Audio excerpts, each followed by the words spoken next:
Student देखिए, आज हम आपके सामने जनसंचार का एक और वीडियो लेकर हाजिर हैं। जनसंचार यानी संचार शब्द से बना हुआ। देखिए, संचार चर धातु से मिलकर बना हुआ वह शब्द है, अर्थात चलना। तो जो चर धातु होती है उसका अर्थ होता है चलना। सम माने समान, समान चलना। ठीक है। संचार से अभिप्राय है, देखिए जो चीज़ समान चलती है उसको बोलते हैं संचार। लगातार चलती रहती है, जैसे जीवन में संचार होता है किसी चीज़ का, इसी प्रकार से संचार। संचार से अभिप्राय है बेटा हमारा सूचनाओं, विचारों या फिर भावनाओं का आदान प्रदान करना। यानी कि जो हमें सूचनाएं मिलती हैं, जो हमारे अंदर विचार या फिर दूसरे के विचार या फिर भावनाएं, उनको देना और लेना, आदान प्रदान करना मतलब देना और लेना। संचार के तत्व हैं स्रोत, रिकॉर्डिंग, संदेश, माध्यम, फीडबैक और सुर। ठीक है, ये हमारे संचार के तत्वों के जो कि बहुत ज़्यादा इंपॉर्टेंट हैं, ये सभी आपको याद रखने हैं। देखिए आगे हमारे संचार के प्रकार हैं। पहला है मौखिक, अपनी बात को किसी को बोलकर समझाना। दूसरा है अमौखिक, यानी कि चुपचाप नमस्कार की मुद्रा। जैसे हम किसी से दूर होते हैं और हम उसको मुंह से बोलकर या चीख कर नमस्ते नहीं कर सकते, तो हम उसे नमस्कार की मुद्रा में हाथ जोड़कर खड़े हो जाते हैं, तो हमारी चुप्पी को भी समझ जाते हैं कि वो हमें नमस्कार कर रहे हैं। तीसरा है अंतर्व्यक्तित्व, मन के अंदर की अलग अलग मन की तरह के विचारों का समन्वय। ठीक है, जो हमारे मन के अंदर अलग अलग तरह के जो भाव आते हैं कि हमारा अभी ये कुछ करने का मन है, फिर सोचते हैं अरे नहीं अभी नहीं कर रहे, बाद में कर लेंगे। या फिर हमें बहुत तेज़ भूख लगती है तो हमारा कुछ खाने का मन करता है, तो सोचते हैं चलो खा लें, या फिर सोचते हैं चलो लंच ब्रेक होगा तभी एक साथ खा लेंगे। तो अलग अलग तरह के विचारों का जो समन्वय होता है हमारे मन के अंदर, उसे कहते हैं अंतर्व्यक्तित्व। उसके बाद देखिए 4 वाला अंतर्व्यक्तित्व, ये अंतःव्यक्तित्व था, ये अंतर्व्यक्तित्व है। जब दूर से या फिर कुछ अंतर में बैठे हुए व्यक्तियों से कुछ कहा जाता है या फिर कुछ सुना जाता है तो उसे अंतर्व्यक्तित्व कहते हैं। तो देखिए बेटा, ये हमारे संचार के प्रकार हो गए जो कि आपको अच्छे से याद रखने हैं। उसके बाद आ जाते हैं समूह संचार पे। अभी हम सिर्फ संचार का टॉपिक पढ़ रहे हैं, ठीक है। तो आ जाते हैं हम समूह संचार पे।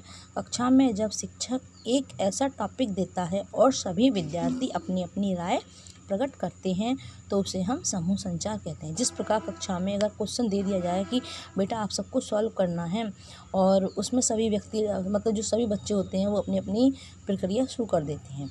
कोई जल्दी करता है, कोई धीरे करता है, सभी स्टूडेंट हैं, तो जो समूह बन जाता है कि हाँ एक कार्य करने के लिए एक समूह बन चुका है, ठीक है, तो उसे कहते हैं समूह संचार। उसके बाद देखिए बेटा, जनसंचार लोगों तक जब तरह तरह की सूचनाएं पहुंचाई जाती हैं, ठीक है, किसी यांत्रिक या तकनीकी माध्यम से सूचनाएं पहुंचाई जाती हैं तो उसे हम जनसंचार कहते हैं। इससे पहले वाले वीडियो में मैंने जो जनसंचार था बहुत ज़्यादा डीपली करके समझाया हुआ है, एकदम तोड़कर।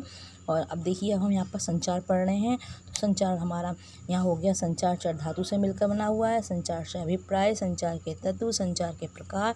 उसके बाद समूह संचार जब जनसंचार पर आते हैं, ठीक है। जब जनसंचार पर आते हैं हमारे संचार के प्रकार में है समूह संचार भी और जनसंचार भी। आगे देखते हैं बेटा नेक्स्ट।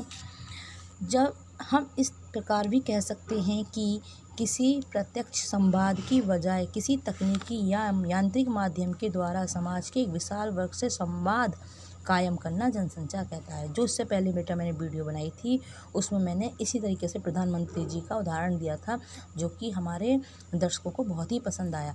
इस प्रकार हम कह सकते हैं कि किसी प्रत्यक्ष संवाद की बजाय, यानी कि आमने सामने बैठने की बजाय, किसी तकनीकी या यांत्रिक माध्यम के द्वारा समाज के एक विशाल वर्ग से संवाद कायम करना हमारा जनसंचार कहलाता है।